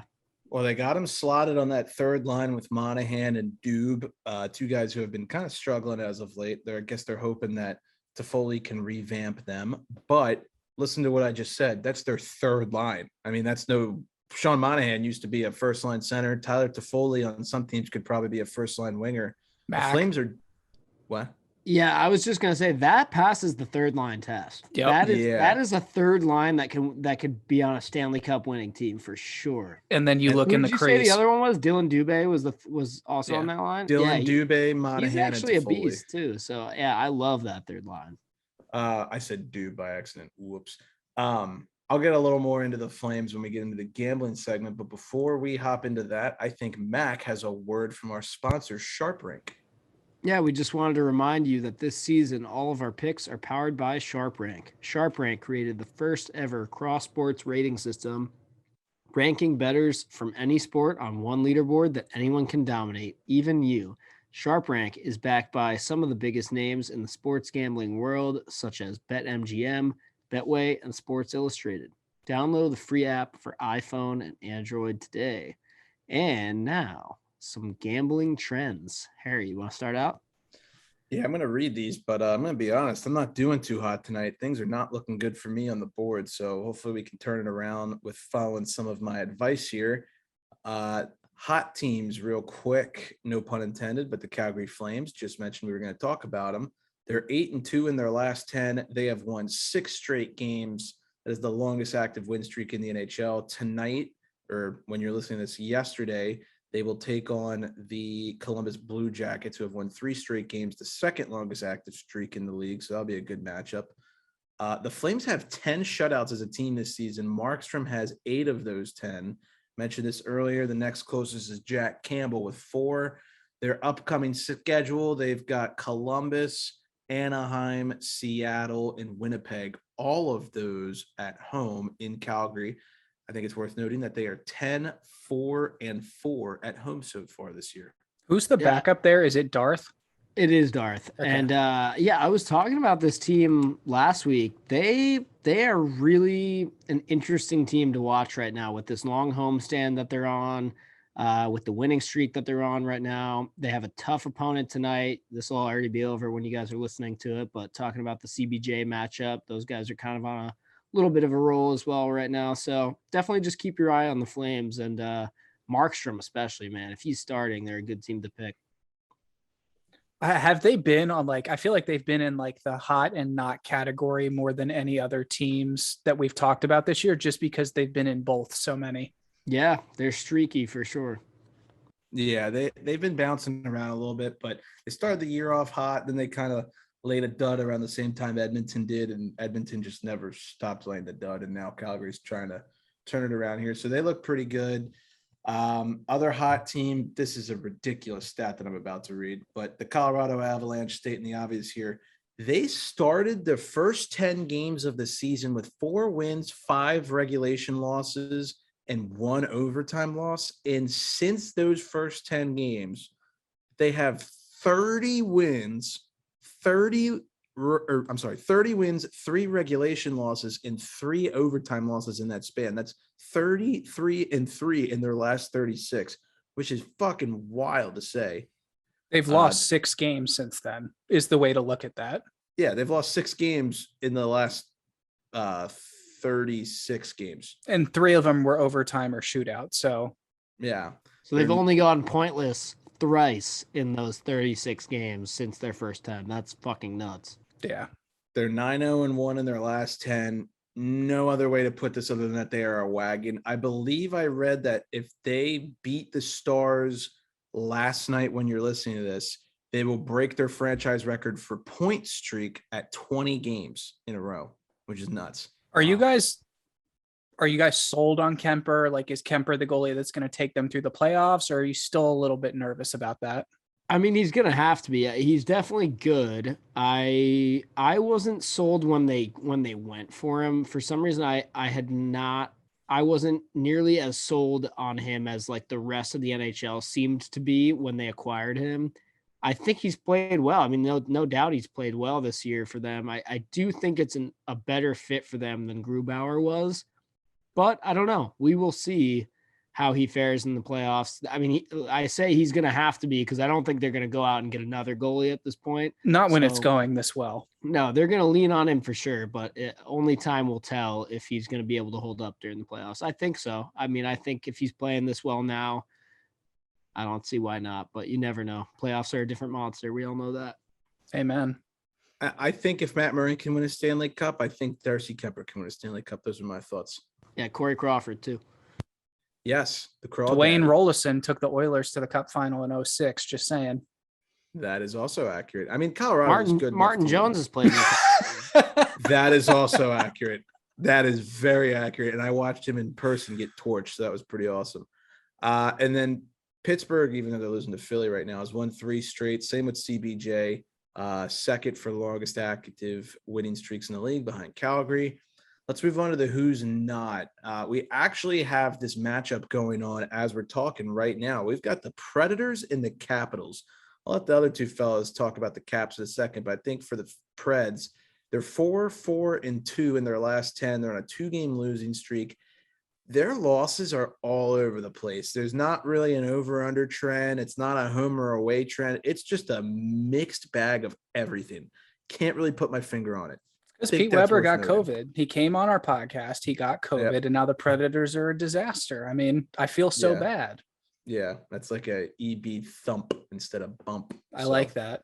And then I'm going to let you guys talk about the Capitals. Sorry, I see it in giant letters, warning, rant incoming. So let me just turn the cup around to get the logo hidden for a second here, boys, because oh my gosh, things are not good. So Mac and I have we have our little therapy sessions together when the Caps are imploding, as I like to call it. And I think the overall consensus right now, Mac, correct me if I'm wrong here, is that the Ilya Samsonov experiment is expired. It has not worked, and we are past this now. It's time to cut our losses and move on. I am in complete agreement with you. Of course, I say this after he just saved 15 shots and held the Preds scoreless in the first period. So of course he's probably going to have like a shutout today, just so that the Caps are like, oh wait, no, he's fine. He's fine. But wait, there's more. Yeah, exactly. So here's a couple stats for you. The Caps have played 17 games in the calendar year 2022. They have lost 11 of those and won just 6. That's not the worst, but it's certainly not good. And 9 of those 11 losses were in regulation too. So we're losing points fast in the standings here. We're not gaining points in games where we should be. Shit's hitting the fan pretty hard. And in my opinion, I've expressed it to Harry and Nick, but in my opinion, the goaltending is the primary concern that must be addressed immediately. Because yes, there's problems with the power play. Yes, there's problems with the anemic offense at times, or the inconsistent offense, if you will. But the goaltending is something that, I mean, you can't win games if you can't keep the puck out of your own net. So I currently have no confidence in any of our goalies right now that are getting constant time. And that's, Sammy and Vitek mainly. We've seen Copley a couple times recently, and I would not be unhappy if I never watched him play another Caps game again. But Samsonov, gone. Get him out of here. Trade him. Vitek, I think, would be a fine backup. I think solid backup. I would love to see the Caps hold on to Vitek as our backup goalie and go out there and get a big name. I want Connor Hellebuck. I don't know if that's completely crazy of me, but that's who I want.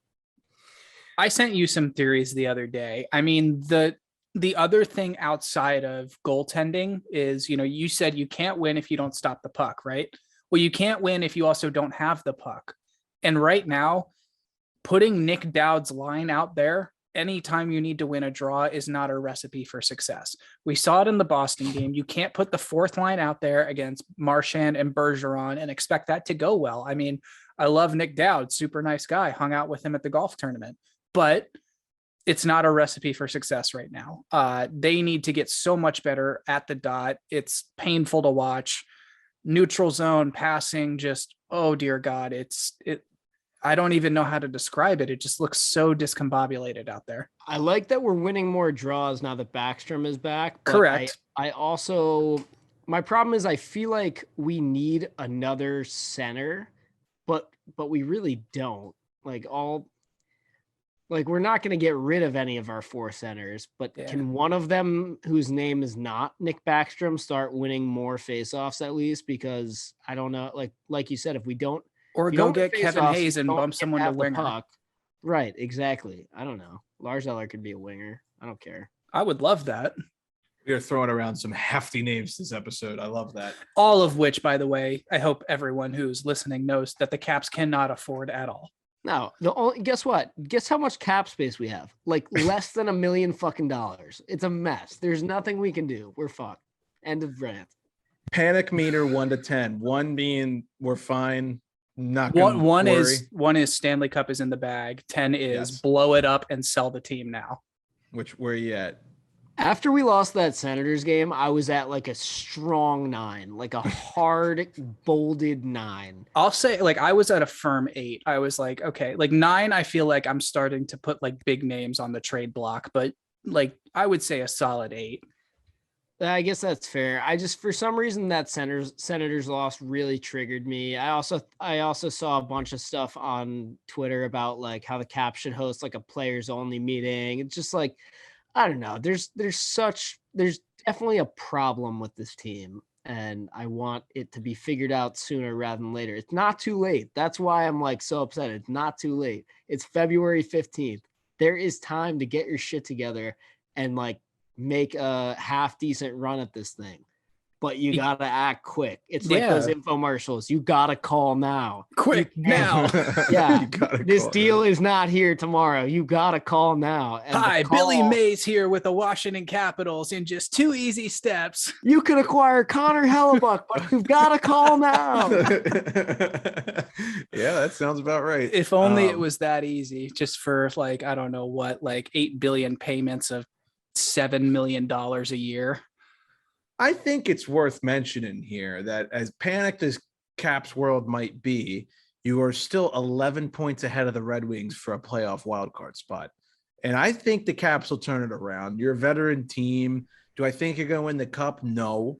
Do I think you'll make the playoffs? Yes. And I was telling Mac this, Nick, before the episode started, you were up doing something. You guys remind me a lot of the first season after Fleury left Pittsburgh, where it was Murray and Jari, and Jari was still the backup, didn't have a lot of playing experience, and we gave Murray the torch, and it didn't go well, obviously. And every night it was like, who should we start? I don't know. This is inconsistent. And some nights Murray was good, some nights Murray was bad. And that's kind of how I feel about the Caps right now, is like, who's your goalie? You're gonna have to pick one eventually. You can't just, I mean, you still got time to figure that out, but like we've seen what happens when they go into the playoffs not knowing who their goalie is. I mean, that worked out in 2018, which was a total just, I think, everything coming together magically. But, last year there was goaltending concerns. This year, it's clearly the same situation. I just like to see him address it. Yeah, no, and I respect that. And I think the other thing, and I want to pose this question to both of you, is at what point do we go Laviolette's on the hot seat? I don't want him to be, because I really do believe that he is a good coach for this team. But yeah, I don't know. I guess ask me again in like a week or two. I don't think we're there yet, but I'm in the same boat as you. Like, I don't want another coaching change, because I think that would be a disaster. Is this his first or second season? Second, technically, right? I think so. Oh, was he an off? Did they get him mid-season or no? No, wait. This is his second full season. I think it is. Yeah, second, but like, I guess because last year wasn't a full. COVID, right? Yeah. I don't think you guys are there yet. Well, here's the other thing. I'm not even that worried, like, oh, we're not going to make the playoffs. Like, I'm hoping it will at least do that. But I just like, okay, are we going to just make the playoffs and lose to the fucking Hurricanes again or something? Like, I'd rather miss the playoffs. Yeah, and at that rate, actually like, don't even put me through this shit. Right. Like, that Boston series last year was not fun to watch at all. We sucked. Missed the playoffs. Give me sucked. 2 higher up draft picks on the like totem pole. I'll take that any day of the week. I'm not trying to watch us start Craig Anderson against the Bruins and lose in 5. Like, that is just garbage. All right. Well, we're gonna move on to. It's fine. We're fine. I'm fine. Everyone's fine. Yeah, everything's fine. It's okay. Trends. The Maple Leafs. You definitely want to be betting the over. With the Leafs lately, the over has hit in 7 of their last 8, and it has hit in 11 of their last 14. I think it's worth mentioning for prop purposes, Marner, Matthews, and Bunting have scored 25 of the Leafs' 43 goals in the last 10 games. For those who are mathematically challenged, that is 58.1% of the Leafs' goals in the last 10 games have come from those 3 guys. Mitch Marner's awake. He's awake. I think he's tired of hearing all the shit that he gets, which the Toronto media just absolutely throws him under the bus any chance they get. He's playing lights out right now. He's playing great hockey. Did you see that breakaway assist that he had the other night? Old school move. He used to do that in London all the time, like come in on the breakaway, just drop it back, and then Domi or Dvorak would stick it in the back of the net. Yeah, he definitely looks good. And then just reiterating something from last week, Binnington, we mentioned it and I posted the clip yet again, just a bad effort. The Blues played New Jersey last week and they lost 7-4 in that game where Binnington started. I think he got yanked after the 5th goal went in. And then the very next night, the Blues take on the Blackhawks in St. Louis and Husso gets to start and they win 5-1. So I think we're starting to notice something here. Keep an eye when Binnington's in net. McDavid, he has scored in 3 straight road games for the first time since 2019. So McDavid to get a goal on the road might be a little hot trend that we're seeing here. Let's see how that ages as they take on the Kings last night when you're listening to this. And then I'm going to hand it off to Nick, who is quite literally the king of betting the Columbus Blue Jackets. My friend, you are 7-0 when picking the Blue Jackets this season. I am. Yeah. Thank you for pointing that out. Did not take them tonight. Just didn't feel what I usually feel when it comes to that team. I'm telling you guys, the bet with that team is +1.5. They play teams really, really hard. They play them close, go to overtime a lot against good teams, end up beating good teams a lot of the times. They did it to the Caps. They will absolutely do it to your favorite team as well. Another thing I want to look at is 3 of the most profitable puck line teams this season. St. Louis is 28-18, Anaheim's 30-19, and LA is 29-18.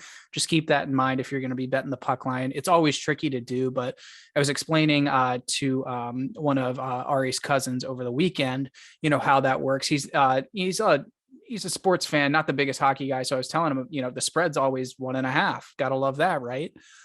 So just keep that in mind when it comes to those 3 teams. Over unders, the Oilers, when they suck, go under. The under has gone, or the total has gone under in 5 of their last 6 games. Ottawa, the total has gone under in 11 of their last 12 games. And furthering on that, the total has gone under in 9 of their last 10 games at home. Holy shit, Nicholas. Great research. Thank you. And then last one, good. The total has gone over in 4 of the Sabres' last 5 games at home as well. So just a couple things to keep in mind this week. Good stuff. Mac, go off, King.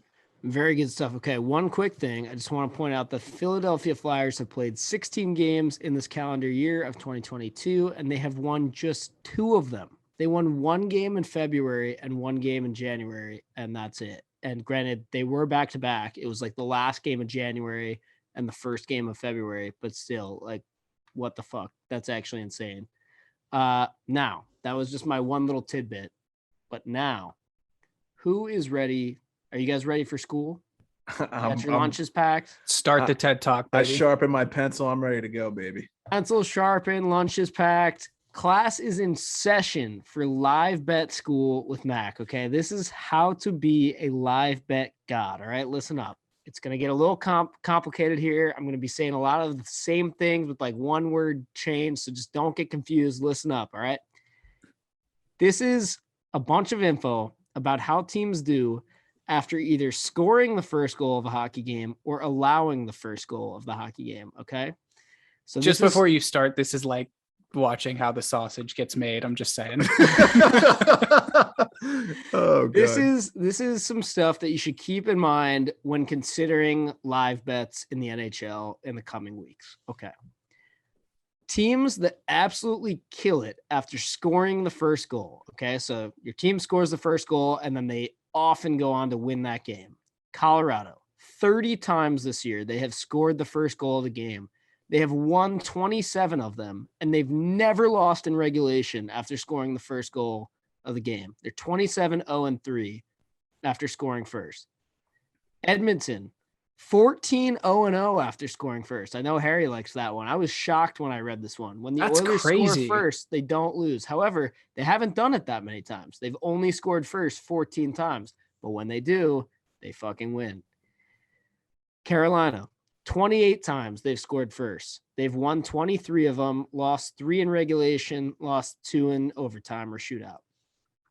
Pittsburgh, Harry's guys here, they've scored 26 times. They scored the first goal 26 times. They've won 22 of them, lost 3 in regulation, 1 in OT or shootout. So those are teams that rock after scoring the first goal. Colorado, Edmonton, Carolina, Pittsburgh. You see them go up 1-0.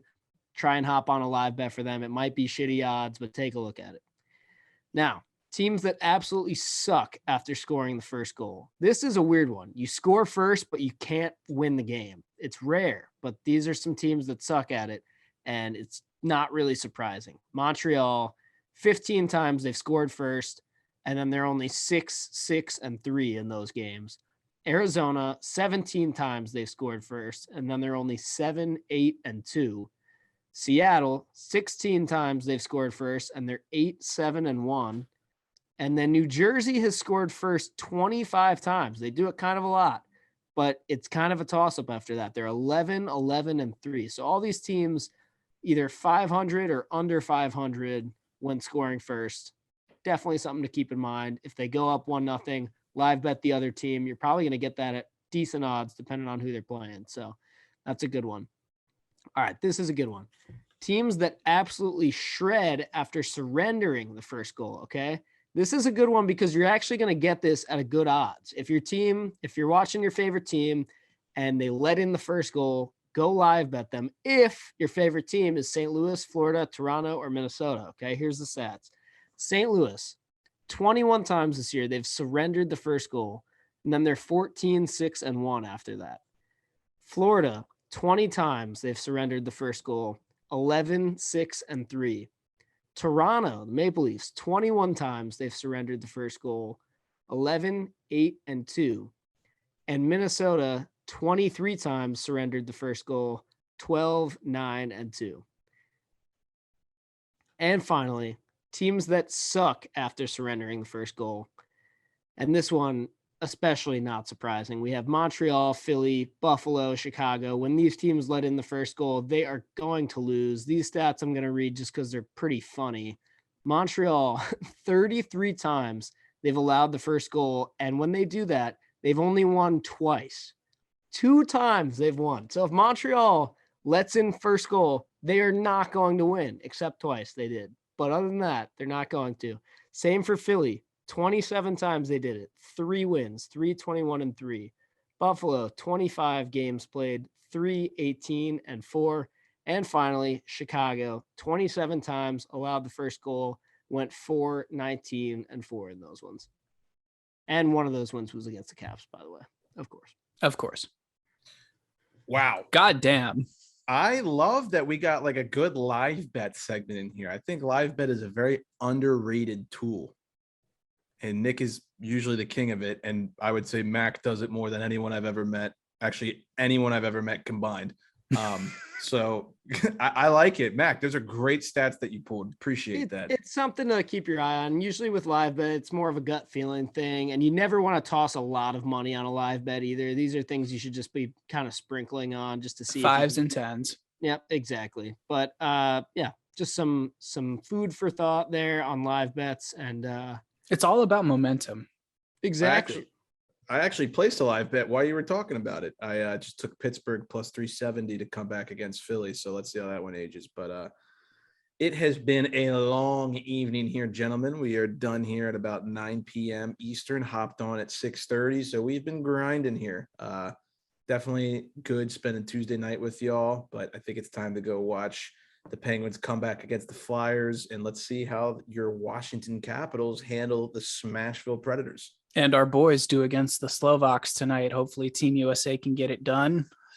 I also think it's worth mentioning. I was just texting with a friend of the program, Mark Corderaro, about the Rangers, who I have some money on tonight against the Bruins. Zach Jones is playing out of his fucking mind tonight. So that's a good sign for our boy. Atta boy.